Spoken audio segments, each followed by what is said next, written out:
So hi everyone, so welcome back to the virtual classes of utilization of energy and traction, and today we will be discussing arc heating. And in the previous lecture I have already discussed the resistance heating and the classification of resistance heating into direct heating, indirect heating, infrared or radiant heating.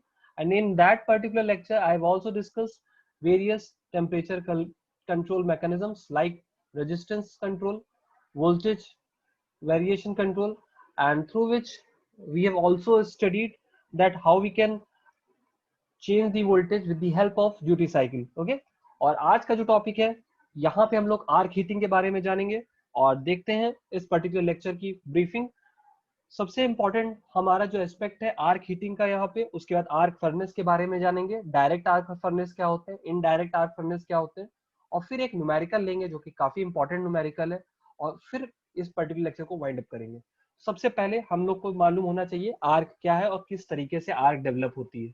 ठीक, देखिए दो categorisation है हमारे arc develop करने के। ठीक है, एक तरीका है डायरेक्ट,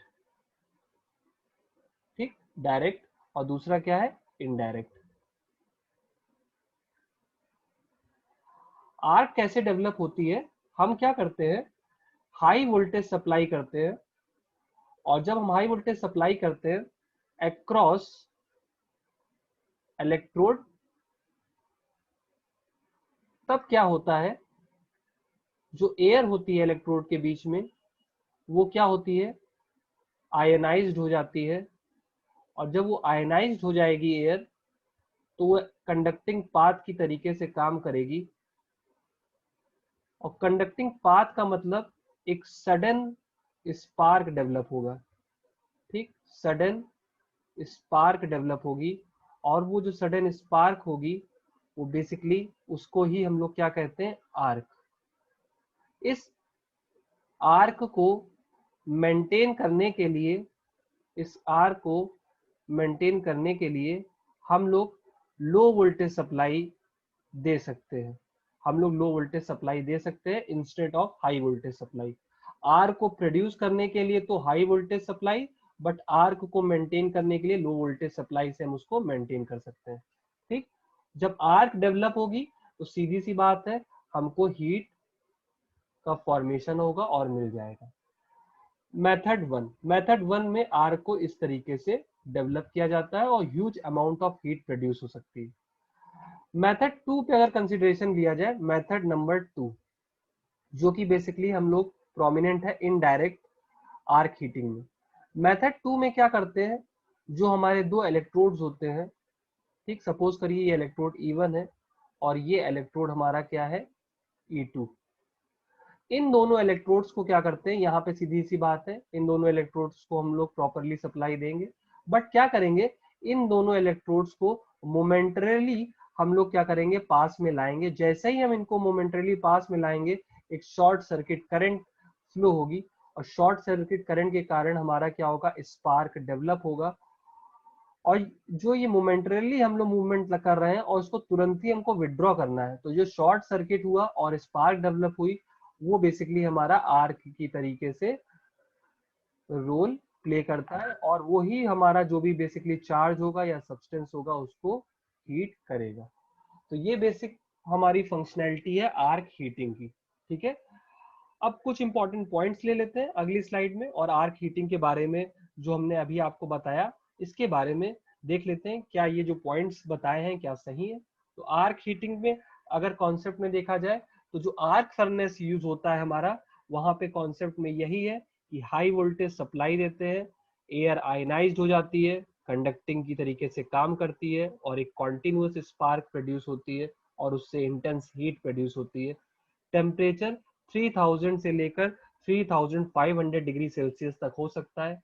और ये जो सडन हाई वोल्टेज हम पल्स प्रोवाइड करते हैं ये स्टेप अप ट्रांसफार्मर से प्रोवाइड करते हैं, और स्टेप अप ट्रांसफार्मर ही बेसिकली हमारा वेरिएबल एसी सप्लाई में इसका रोल है। ठीक है, अब कुछ इंपॉर्टेंट पॉइंट्स लेते हैं कि इलेक्ट्रोड्स हमारे जो बेसिकली हैं वो कितने तरीके के होते हैं, और उन इलेक्ट्रोड्स का अलग अलग क्या फंक्शनल है जब हम लोग आर्क हीटिंग के बारे में बात करते हैं।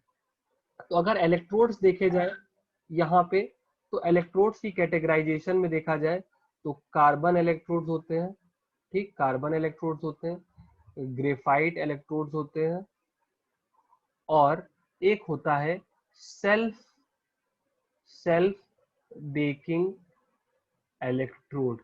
सेल्फ बेकिंग इलेक्ट्रोड, जो ये सेल्फ बेकिंग इलेक्ट्रोड है हमारा, अगर इसको कंसीडर किया जाए तो ये अगर हम लोग देखेंगे तो ये बेसिकली इसका स्मॉल एप्लीकेशंस है, बट हमारा ये जो इलेक्ट्रोड है इसका जो कंसिडरेशन है वो हम लोग इस तरीके के फर्नेसेस में यूज करते हैं, जहां पे अगर आपको सपोज करिए जैसे इलेक्ट्रोलाइटिक प्रोडक्शन कर रहे हो, और इलेक्ट्रोलाइटिक प्रोडक्शन में बेसिकली अगर हम लोग देखा जाए तो अल्मोनियम का प्रोडक्शन कर रहे हो, तो वहां पे हम लोग इस तरीके का जो इलेक्ट्रोड है सेल्फ बेकिंग उसको यूज कर सकते हैं। तो यहाँ पे हम लिख सकते हैं कि ये जो होता है इलेक्ट्रोलाइटिक प्रोडक्शन, अगर हम अल्मोनियम का कर रहे हैं, इलेक्ट्रोलाइटिक प्रोडक्शन अगर हम अल्मोनियम का कर रहे हैं तो वहां पे भी हम इसको यूज कर सकते हैं।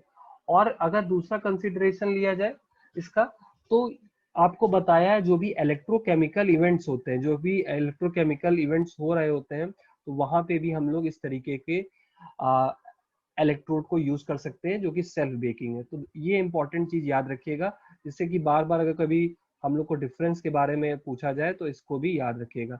तो यहाँ पे आप लिख सकते हैं कि इलेक्ट्रोलाइटिक प्रोडक्शन ऑफ अल्मोनियम, और दूसरा क्या हो सकता है इलेक्ट्रो केमिकल जो फर्नेस होते हैं वहां पे जो इलेक्ट्रोड यूज होता है वो बेसिकली कौन सा होता है सेल्फ बेकिंग। अब आते हैं जो हमारे इंपॉर्टेंट इलेक्ट्रोड्स है कार्बन और ग्रेफाइट। कार्बन और ग्रेफाइट का कंसिडरेशन लेंगे, कार्बन और ग्रेफाइट का कंसिडरेशन लेंगे तो सबसे इंपॉर्टेंट चीज याद रखिएगा, ग्रेफाइट की कॉस्ट क्या होगी, ज्यादा होगी एज कंपेयर टू कार्बन। ठीक है, ग्रेफाइट की कॉस्ट क्या होगी, ज्यादा होगी एज कंपेयर टू कार्बन। तो कार्बन जो इलेक्ट्रोड होगा इसकी कॉस्ट अगर देखा जाए तो हमारी कम होगी, ठीक, इसकी कॉस्ट क्या होगी कम, बट ग्रेफाइट की कॉस्ट क्या होगी ज्यादा। इसी तरीके से अगर ग्रेफाइट का साइज देखा जाए तो ग्रेफाइट का साइज क्या होता है छोटा होता है, और यहाँ पे कार्बन इलेक्ट्रोड का अगर साइज देखा जाए तो यहाँ पे इसका साइज क्या होगा हमारा ज्यादा होगा। मतलब कहने का मतलब ये है कि जो कार्बन का साइज है, ठीक है, उसका उससे जो हीट प्रोड्यूस हो रही है, अगर वही अमाउंट हीट देखा जाए ग्रेफाइट के इलेक्ट्रोड से, तो अगर ग्रेफाइट का जो इलेक्ट्रोड है उसका साइज आधा कर दिया जाए तो उतनी ही हमारी हीट प्रोड्यूस होगी। ठीक, ये कंसिडरेशन हो गया। दूसरा, जो हमारा ग्रेफाइट होता है इसका स्पेसिफिक रेजिस्टेंस क्या होता है कम, इसका स्पेसिफिक रेजिस्टेंस क्या होता है कम होता है। तो ये भी इंपॉर्टेंट पॉइंट याद रखिएगा, इसका स्पेसिफिक जो रेजिस्टेंस है उसकी वैल्यू क्या है कम होती है, इसीलिए इसका साइज क्या होता है छोटा होता है। ठीक, तो ये रजिस्टिविटी का कॉन्सेप्ट हो गया, साइज का कॉन्सेप्ट हो गया, और कॉस्ट का। ऑक्सीडेशन देखा जाए, अगर कार्बन इलेक्ट्रोड में देखा जाए तो कार्बन इलेक्ट्रोड में अगर ऑक्सीडेशन देखा जाए तो कार्बन इलेक्ट्रोड में ऑक्सीडेशन 400 डिग्री सेल्सियस पे स्टार्ट हो जाता है, बट ग्रेफाइट इलेक्ट्रोड में ये ऑक्सीडेशन 600 डिग्री सेल्सियस पे स्टार्ट होता है। ठीक है, तो ये बेसिकली इलेक्ट्रोड्स के कॉन्सेप्ट हो गए। और इसी तरीके से हमारा जो डायमीटर है, डायमेंशन है, और कुछ इंपॉर्टेंट कैरेक्टरिस्टिक्स होती हैं जिनको हम कंसिडर करते हैं जब भी हम इलेक्ट्रोड्स को डिजाइन करते हैं या फिर इलेक्ट्रोड्स को सेलेक्ट करते हैं। तो उसमें से कुछ प्रॉपर्टीज होती हैं, जैसे इलेक्ट्रिकल कंडक्टिविटी का कॉन्सेप्ट है, ठीक, इलेक्ट्रिकल कंडक्टिविटी। दूसरा हो सकता है हमारा इनसॉल्युबिलिटी का कॉन्सेप्ट है, इनसॉल्युबिलिटी का कॉन्सेप्ट है, ठीक, इनसॉल्युबिलिटी का कॉन्सेप्ट हो गया। तीसरा हमारा हो सकता है कि केमिकल इनर्टनेस क्या है, ठीक, केमिकल इनर्टनेस क्या है। ठीक, इसी तरीके से हम लोग कंसिडर कर सकते हैं शॉक हैजार्ड कैसा, शॉक हैजार्ड को किस तरीके से डील करा जाता है। और भी कुछ कंसिडरेशन है, उन कंसिडरेशन में जैसे मैकेनिकल स्ट्रेंथ क्या है। तो इलेक्ट्रोड्स को सेलेक्ट करने के लिए बहुत सी कैरेक्टरिस्टिक्स हैं, कॉस्ट है, साइज है, इन सबको कंसिडरेशन में लेते हुए हम इलेक्ट्रोड्स को बेसिकली यूज करते हैं। ध्यान दीजिएगा जो ये कार्बन इलेक्ट्रोड्स हैं ये बेसिकली एक बात करते हैं अगर हम लोग, तो ये मैन्युफैक्चरिंग ऑफ फेरस एलॉयज और एल्युमिनियम और फास्फोरस के जो अलॉयज होते हैं वहां पे कार्बन इलेक्ट्रोड्स का हम लोग काफी प्रोमिनेंट यूज करते हैं। ठीक, अब हम लोग सीधे अपने फंडामेंटली नेक्स्ट स्लाइड पे आते हैं और डायरेक्ट आर्क फर्नेस के बारे में जानते हैं। ये तो सप्लाई वोल्टेज का फिगर है, इसमें आप देख रहे होंगे यहाँ पे हमने हाई टेंशन जो एच टी लिखा हुआ है, इसका मतलब हाई वोल्टेज है और आर्क प्रोड्यूस करने के लिए दिया गया है। ठीक, उसके बाद हमारा ये कंसेप्ट है कि इस तरीके से दो इलेक्ट्रोड्स हैं, उनको हाई वोल्टेज दिया गया, यहाँ पे सडन स्पार्क हुई और ये चार्ज हमारा प्रोड्यूस हो रहा है। जो चार्ज है बेसिकली, चार्ज में स्पार्क डेवलप हो रही है तो चार्ज को बेसिकली हीट मिल रही है, तो यहाँ पे एक कॉन्सेप्ट आता है। इस पर्टिकुलर जो डायरेक्ट आर्क फर्नेस है, यहाँ पे फायदा क्या है कि यहाँ पे यूनिफॉर्म हीटिंग मिलती है और कोई भी तरीके का हमको स्टीयरिंग की जरूरत नहीं, मतलब कोई हमको फर्नेस को शेक नहीं करने की जरूरत पड़ती, रॉकिंग करने की जरूरत नहीं पड़ती है। ठीक है, टू एंड फ्रो फर्नेस को करने मैकेनिकली टू एंड फ्रो या उसमें कोई मूवमेंट करने की जरूरत नहीं होती जिससे कि स्टीयरिंग की जरूरत पड़े। तो यहाँ पे बेसिकली हमारा कॉन्सेप्ट यही है। और इस तरीके के जो आर्क फर्नेस होते हैं, दो तरीके के होते हैं, एक कंडक्टिंग होता है और एक नॉन कंडक्टिंग बॉटम टाइप। ये इसके देखिए दोनों के फिगर्स बने हुए हैं। अब एक बार मैं फिर से आपको दिखा देता हूँ।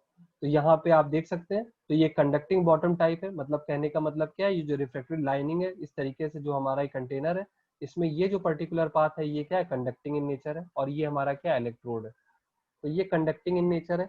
और नॉन कंडक्टिंग इन नेचर में देखेंगे, यहाँ जो बॉटम होता है वो बेसिकली नॉन कंडक्टिंग टाइप का है, तो यहाँ का जो बॉटम है वो नॉन कंडक्टिंग टाइप का है। तो इलेक्ट्रोड्स हमारे बेसिकली यहाँ पे प्लेस है, 3 इलेक्ट्रोड है, और ये हमारे R Y B phase 3 phase supply से प्रोड्यूस है। ठीक है, 3 फेज सप्लाई यहाँ पे देंगे, 3 फेज सप्लाई के थ्रू हम इस चीज को चैनलाइज कर रहे हैं। आते हैं कुछ इंपॉर्टेंट एप्लीकेशंस देख लेते हैं। कुछ इंपॉर्टेंट एप्लीकेशंस में अगर देखेंगे तो बेसिकली प्रोडक्शन ऑफ स्टील में इसका काफी रोल होता है, ठीक है, डायरेक्ट का। और अगर जो मोस्ट ऑफ द फर्नेस देखा जाए, ठीक है, तो वो बेसिकली किस तरीके के होते हैं, नॉन कंडक्टिंग बॉटम टाइप के होते हैं, नॉन कंडक्टिंग बॉटम टाइप के होते हैं, क्योंकि इंसुलेशन की प्रॉब्लम होती है हमारी कंडक्टिंग बॉटम टाइप में, इसीलिए हम लोग जो most of the furnace use करते हैं वो non conducting bottom type furnace होते हैं। ठीक, आइए कंसीडर करते हैं हम लोग direct arc furnace. Direct arc furnace को समझने से पहले हमको थोड़ा सा ब्रीफिंग लेनी होगी कि इस पर्टिकुलर फर्नेस में होता क्या है। तो देखिए यहाँ पे वर्ड यूज हो रहा है indirect arc furnace. Indirect arc furnace, तो सबसे पहली बात यहाँ पे मेथड नंबर 2 हो रहा होगा। मेथड नंबर 2 में क्या हो रहा है, आर्क कैसे डेवलप हो रही है। आर्क को डेवलप करने के लिए क्या कर रहे हैं हम लोग, जो हमारे इलेक्ट्रोड्स हैं, एक सपोज करिए E1 है और दूसरा इलेक्ट्रोड हमारा क्या है E2, इन दोनों को क्या करेंगे, मोमेंटरीली पास में लाएंगे और फिर क्या करेंगे, विदड्रॉ करेंगे। तो जब मोमेंटरीली पास में लाएंगे तो शॉर्ट सर्किट होगा, और शॉर्ट सर्किट के कारण क्या होगा, हमारा करंट फ्लो होगा। शॉर्ट सर्किट के कारण करंट फ्लो होगा, या फिर आप कह सकते हो कंडक्टिंग मीडियम बनेगा, और यहाँ पे एक सडन आर्क हमारी डेवलप होगी। ठीक, तो इनडायरेक्ट आर्क फर्नेस में बेसिकली हम लोग मोमेंटरीली इलेक्ट्रोड्स को पास में लाते हैं, फिर उनको विदड्रॉ कर देते हैं। तो यहाँ पे इनडायरेक्ट जो आर्क डेवलप होती है उसका प्रोसेस बेसिकली हमारा ये है। ठीक, और इंपॉर्टेंट पॉइंट्स क्या है इसमें, इसमें दूसरा इंपॉर्टेंट पॉइंट ये है,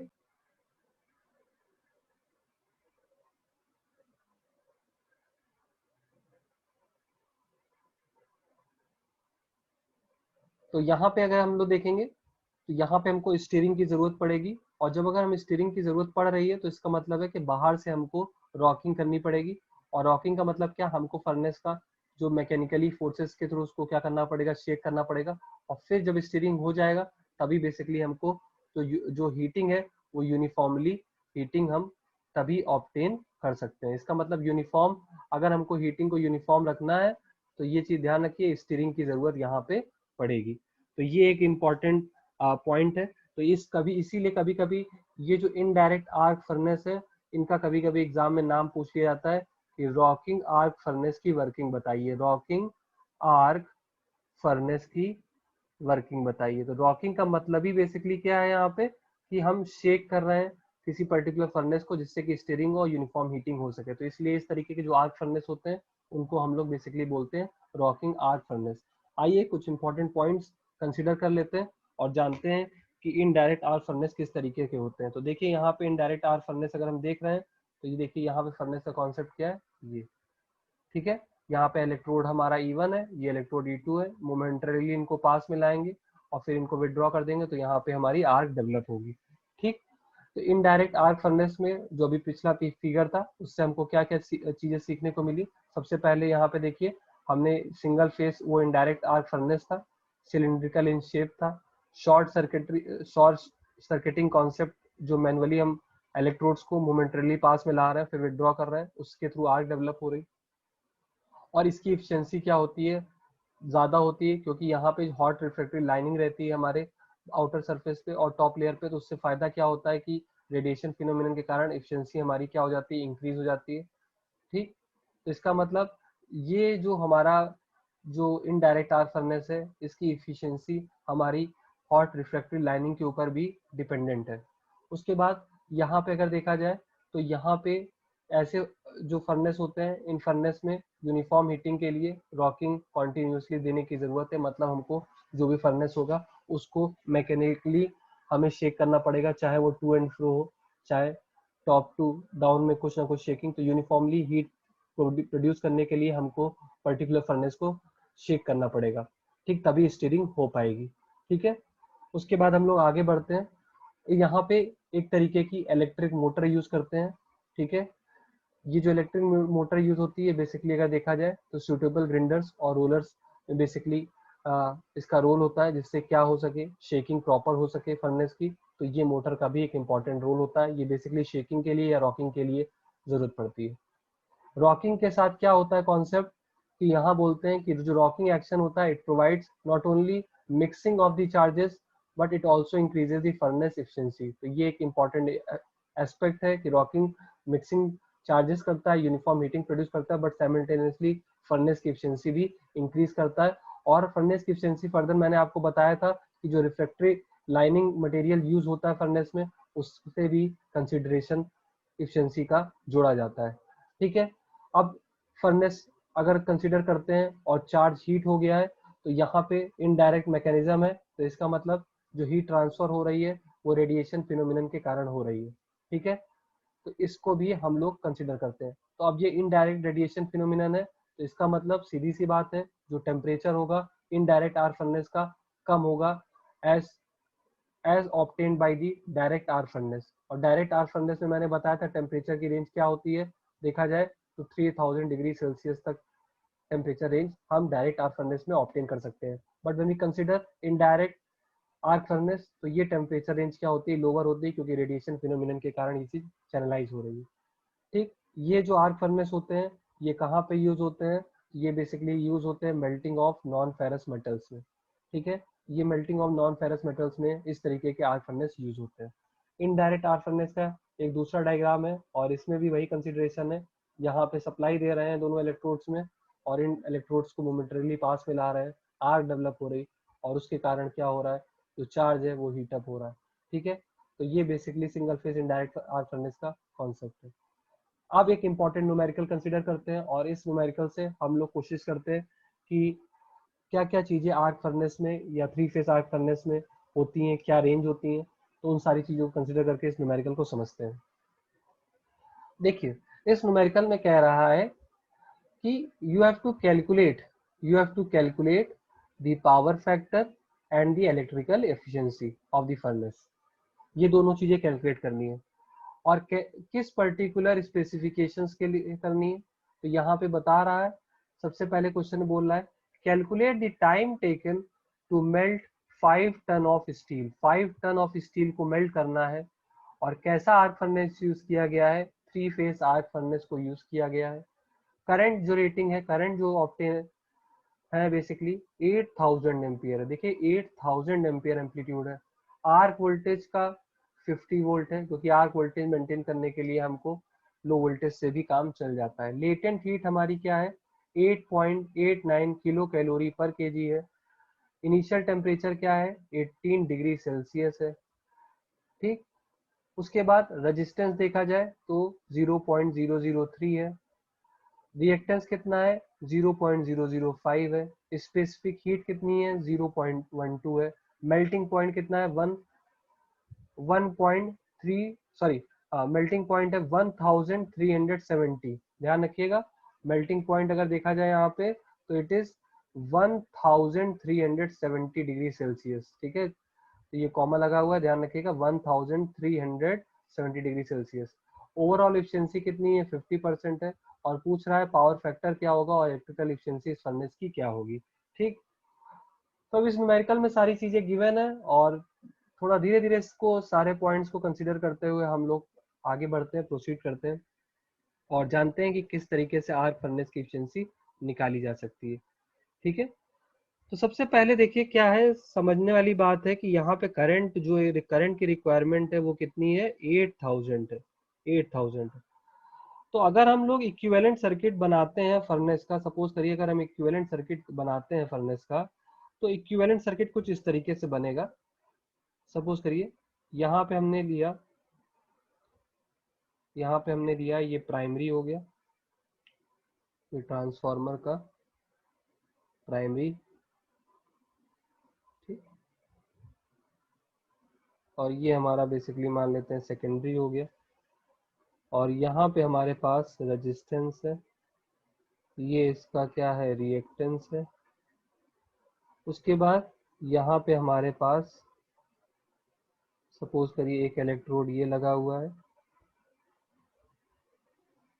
और दूसरा इलेक्ट्रोड हमारा क्या लगा हुआ है, ये लगा हुआ है, और इन दोनों इलेक्ट्रोड्स के बीच में हमारे पास क्या प्रोड्यूस हो रही है, इन दोनों इलेक्ट्रोड्स के बीच में हमारा क्या प्रोड्यूस हो रहा है, आर्क प्रोड्यूस हो रहा है। और इसका मान लेते हैं वोल्टेज जो है हमारा बेसिकली ई ए है। ये वोल्टेज बेसिकली अगर देखा जाए यहाँ से लेकर यहाँ तक का क्या है, ई है। ये हमारी सप्लाई वोल्टेज है, और इस सप्लाई वोल्टेज में अगर हम लोग देखेंगे तो यहाँ पे इसको हम लोग मान लेते हैं वी डैश, ये मान लेते हैं आर टी, इसको मान लेते हैं एक्स ऑफ टी, ठीक। और यहाँ से लेकर यहाँ तक का जो वोल्टेज है इसको मान लेते हैं वी, ठीक। अब आर्क रेजिस्टेंस पर फेज निकालना है हमको, क्वेश्चन में आर्क रेजिस्टेंस पर फेज निकालना है। तो देखिए सबसे पहली बात, आर्क वोल्टेज कितना दिया हुआ है, आर्क वोल्टेज दिया हुआ है अराउंड 50 वोल्ट्स के आसपास दिया हुआ आर्क वोल्टेज, और आर्क रेजिस्टेंस पर फेज निकालना है। तो अब हमको आर्क रेजिस्टेंस पर फेज निकालना है, तो अगर हम देखें तो ये कैसे निकलेगा हमारा, आर्क रेजिस्टेंस पर फेज, आर्क रेजिस्टेंस पर फेज। तो ये वोल्टेज बेसिकली हमारा कितना है, 50, ठीक।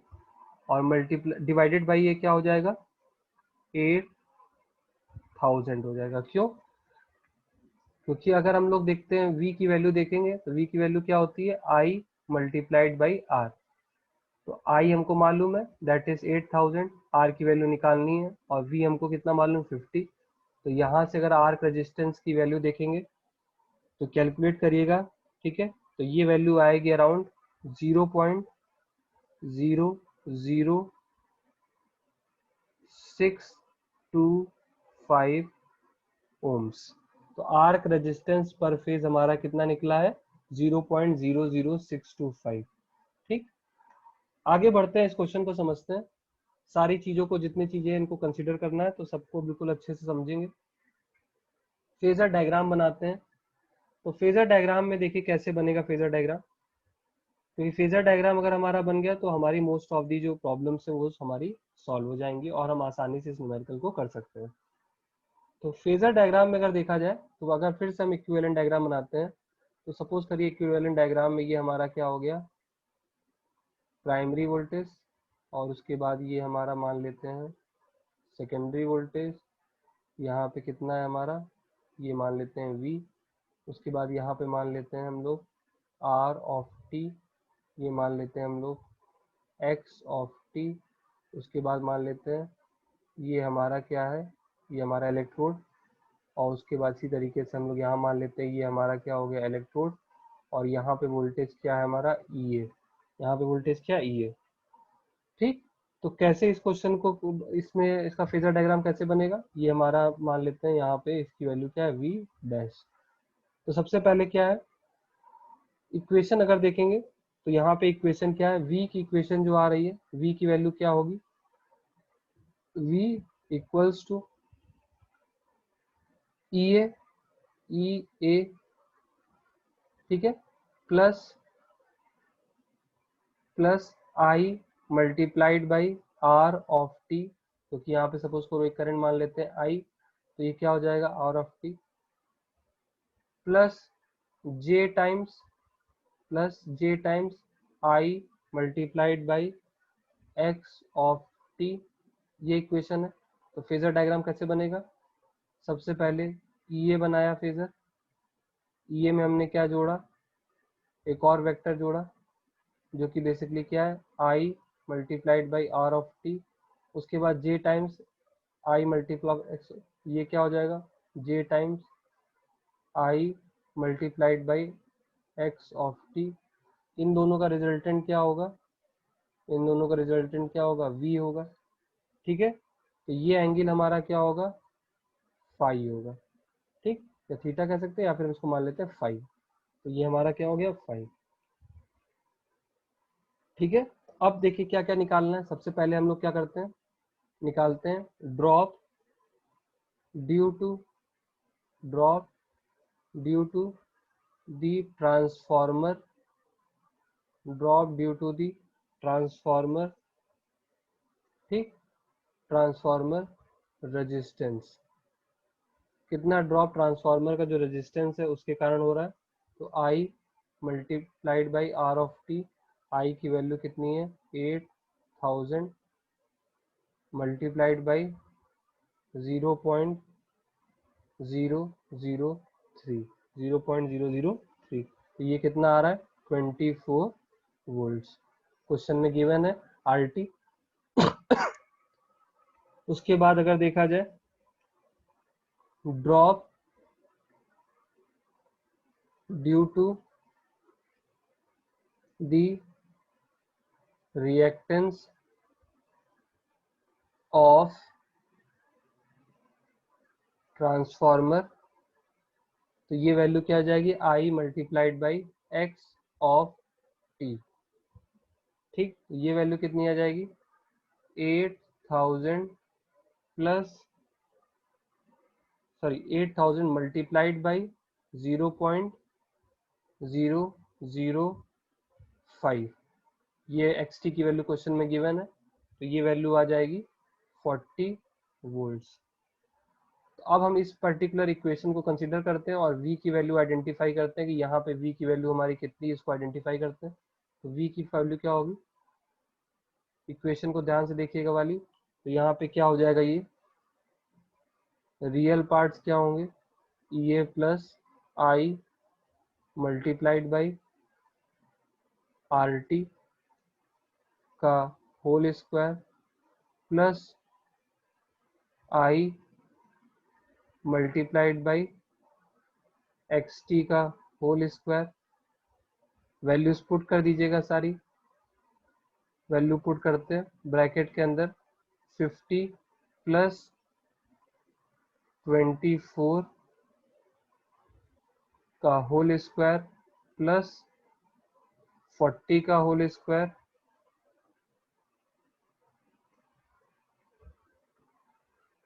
प्लस है यहाँ पे, तो ये अगर देखा जाए ये वैल्यू कितनी आएगी 84.118 वोल्ट्स। ठीक, क्वेश्चन को लगाइएगा ध्यान से अपने, एक बार कॉपी पेन लेके बैठिएगा, सारी वैल्यूज रखिएगा e a i r t i x t की वैल्यूज रखिएगा और उनका रिजल्टेंट ले लीजिएगा, तो 84.118 वोल्ट।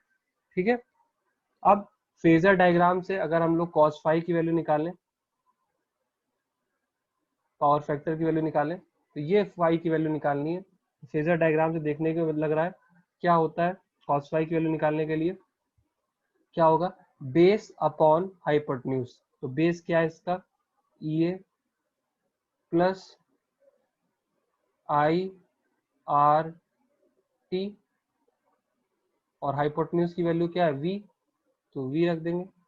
ई ए की वैल्यू मालूम है आपको 50 क्वेश्चन में गिवन है, आई आर टी की वैल्यू हमने निकाल ली है 24 और वोल्टेज की वैल्यू आपको मालूम है, अभी हमने रिजल्टेंट वोल्टेज की वैल्यू निकाली 84.118, तो ये वैल्यू सॉल्व करने पे आ रहा है हमारा पावर फैक्टर 0.879 और ये कैसा है लैगिंग इन नेचर।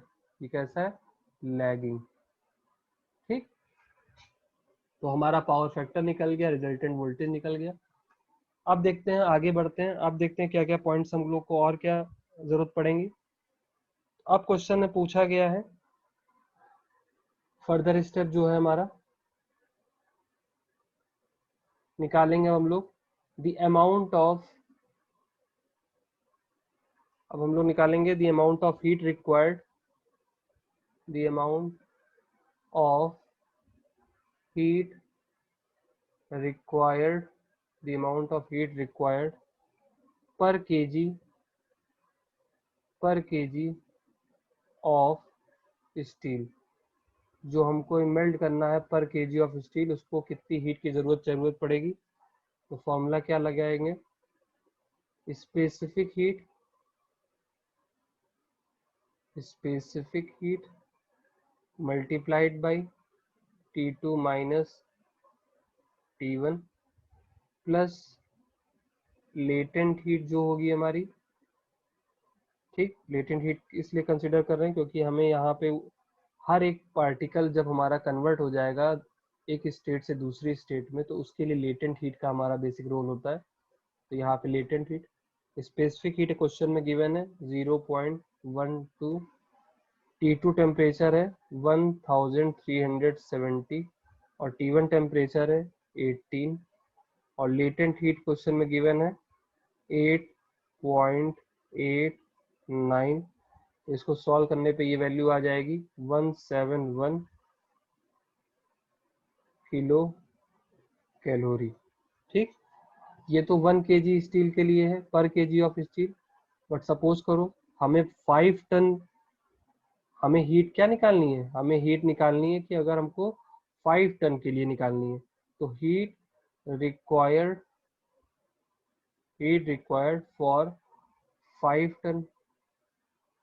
ठीक, 1 टन में कितने केजी होते हैं, 1000 केजी होते हैं। तो हीट रिक्वायर्ड फॉर 5 टन में क्या करना पड़ेगा, जो अभी हमने हीट निकाली है 171.13, इसको किससे मल्टीप्लाई कर देंगे, 5000 से मल्टीप्लाई कर देंगे 5000 से, और ये वैल्यू हमारी आ जाएगी 855,650 किलो कैलोरी।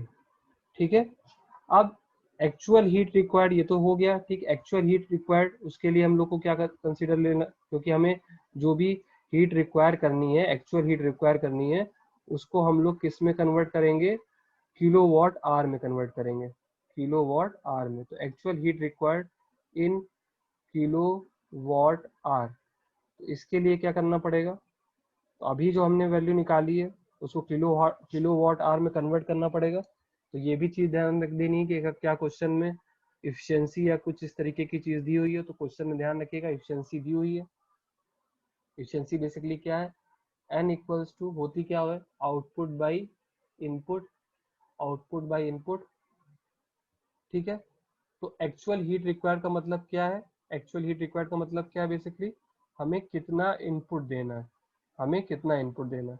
तो इसका मतलब यहाँ पे जो फॉर्मूला हो जाएगा इनपुट का, वो क्या हो जाएगा, आउटपुट डिवाइडेड बाय इफिशियंसी। तो यहाँ पे आउटपुट बेसिकली देख लेते हैं, तो 855,650, ये बेसिकली हमारा आउटपुट है। और इसको कन्वर्ट कर देते हैं 1 किलो कैलोरी में, किलो कैलोरी में हम इसको कन्वर्ट कर देते हैं किलो वाट आवर में। तो इसके लिए एक मल्टीप्लाइंग फैक्टर की जरूरत पड़ेगी, 1.162 मल्टीप्लाइड बाई 10 टू पावर -3। ठीक, डिवाइडेड बाई एफिशिएंसी कितनी है 50%, तो यहाँ बेसिकली हम लोग लिख सकते हैं 0.5। तो ये जो वैल्यू आएगी actual heat required kilowatt hour में जो आएगी, ये बेसिकली हमारी आएगी 1988.53 किलो वाट आवर। ठीक है, किलो वाट आवर में आएगी, याद रखिएगा किलो का के हमेशा क्या होता है, स्मॉल होता है, किलो वाट आवर में आएगी। और वाट का हमेशा डब्ल्यू क्या होता है, कैपिटल में होता है जब भी रिप्रेजेंटेशन करना है। तो कहीं भी इस तरीके की कोई थोड़ा सा स्लिप हो रहा है तो ध्यान रखिएगा। किलोवाट का के स्मॉल होगा, डब्ल्यू कैपिटल होगा और एच स्मॉल होगा। ठीक, तो इतना तो हो गया हमारा, ये बेसिकली हमारा क्या हुआ, एक्चुअल हीट रिक्वायर्ड हो गई। और एक रिलेशन अभी हमने यहाँ से क्या रिलेशन सीखा है कि 1 किलो कैलोरी जो होता है वो कितना, किसके बराबर होता है, 1.162 इंटू 10⁻³ किलो वॉट आर। इस रिलेशन को याद रखिएगा। ठीक है, जब भी आपको किलो कैलोरी को किलो वॉट आवर में कन्वर्ट करना है तो इस रिलेशन को याद रखिएगा, और यही रिलेशन हमने क्या किया, यहाँ पे यूज किया है। ठीक, अब हम लोग क्वेश्चन के आखिरी स्टेज में आने वाले हैं, और हमने क्या क्या चीजें निकालनी है, हमने एक्चुअल हीट रिक्वायर्ड भी निकाल लिया है। अब हम लोग को क्या निकालना है क्वेश्चन में, पावर इनपुट कितना है। ये तो हमारा हो गया कॉन्सेप्ट क्लियर। अब पावर इनपुट निकालने के लिए हम लोग क्वेश्चन के फर्दर पार्ट में चलते हैं। तो पावर इनपुट निकालने के लिए क्या करना होगा,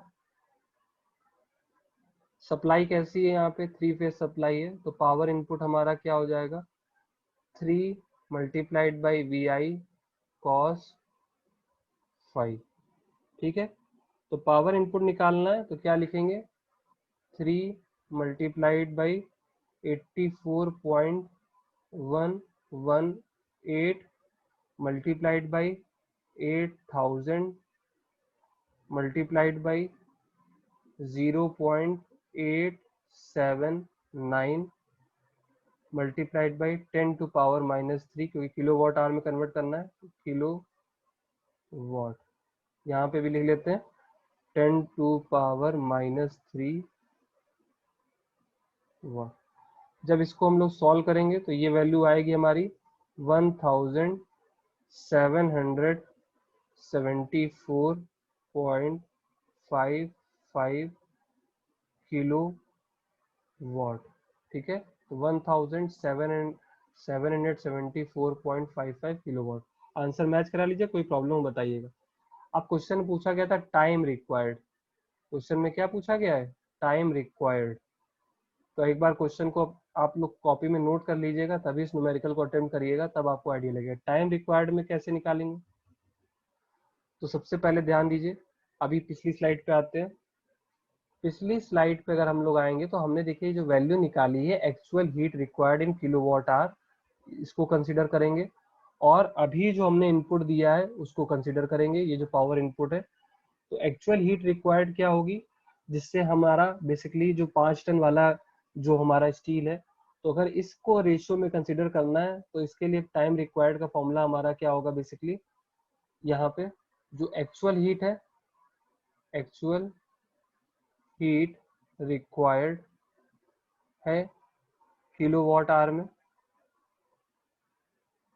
ठीक, और डिवाइडेड बाय कितना पावर इनपुट दिया जा रहा है, कितना पावर इनपुट दिया जा रहा है, ये भी किस में है, किलो वॉट आवर में।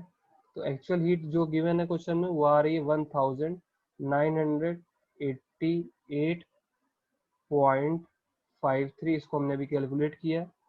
इसी तरीके से पावर इनपुट कितना है, 1774, याद रखिएगा 1774, ठीक, 0.55।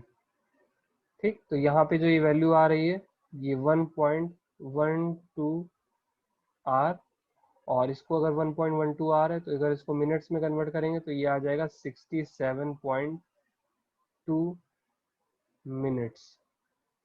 ठीक है, तो ये बेसिकली हमारा कॉन्सेप्ट है। इस क्वेश्चन में एक लास्ट पार्ट ये भी पूछा गया है कि इलेक्ट्रिकल इफिशियंसी भी निकालिए, इलेक्ट्रिकल इफिशियंसी भी फर्नेस की निकालिए। तो लास्ट पार्ट भी देख लेते हैं, इलेक्ट्रिकल इफिशियंसी फर्नेस की कैसे निकलेगी, इलेक्ट्रिकल इफिशियंसी ऑफ फर्नेस कैसे निकलेगी। सीधी सी बात, यहाँ पे हम लोग क्या करेंगे, 3 VI, ठीक, multiplied by 1000, sorry multiplied by 100, कोई परसेंटेज निकालना, डिवाइडेड बाई जो हमारा इनपुट है। ठीक है, जो हमारा इनपुट है वो इनपुट बेसिकली क्या है हमारा, अभी हमने कैलकुलेट किया पावर इनपुट, पावर इनपुट, तो यहाँ पे पावर इनपुट वैल्यूज पुट कर दीजिएगा, यहाँ पे रखेंगे 3 मल्टीप्लाइड बाई वोल्टेज कितना है 50। उसके बाद फर्नेस के बारे में ही खाली कंसिडर कर रहे हैं तो ध्यान रखिए खाली फर्नेस के ही पैरामीटर्स आएंगे। तो 3 multiplied by 50 multiplied by 8000 current है डिवाइडेड बाई 1774.55, ठीक। और इसको 1000 किलोवाट में है तो इसको कर देंगे 1000 से मल्टीप्लाई और फर्दर सॉल्व करेंगे। परसेंटेज निकालने के लिए इसको 100 से मल्टीप्लाई करेंगे।